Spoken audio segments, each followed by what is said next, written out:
Class ইলেভেনের বাংলা তেরেনেপোতা আবিষ্কার। এখানে লেখক তেরেনেপোতা আবিষ্কার সম্বন্ধে লিখেছেন প্রেমেন্দ্র মিত্র লিখেছেন। তোমরা সবাই মন দিয়ে শোনো আর লেখো, সবাই লাইক অ্যান্ড সাবস্ক্রাইবটা দিয়ে দিও। এখানে প্রেমেন্দ্র মিত্র তিনি লিখেছেন যে তেরেনেপোতা আবিষ্কার অর্থাৎ একটি অদ্ভুত সুন্দর একটা অজানা জায়গা, রহস্যময় স্থান।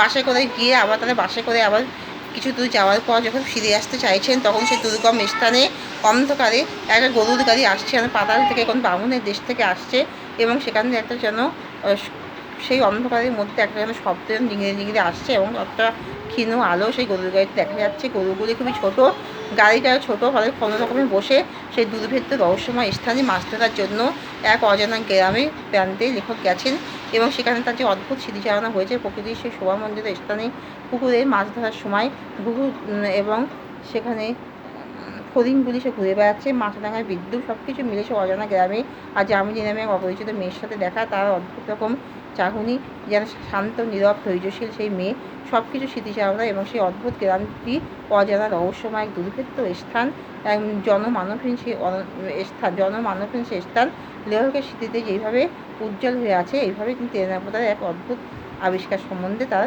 অদ্ভুত জ্ঞানের সঞ্চার হয়েছে। এখানে শেষ করলাম। তোমরা সবাই লাইক অ্যান্ড সাবস্ক্রাইবটা কিন্তু দিয়ে দিও।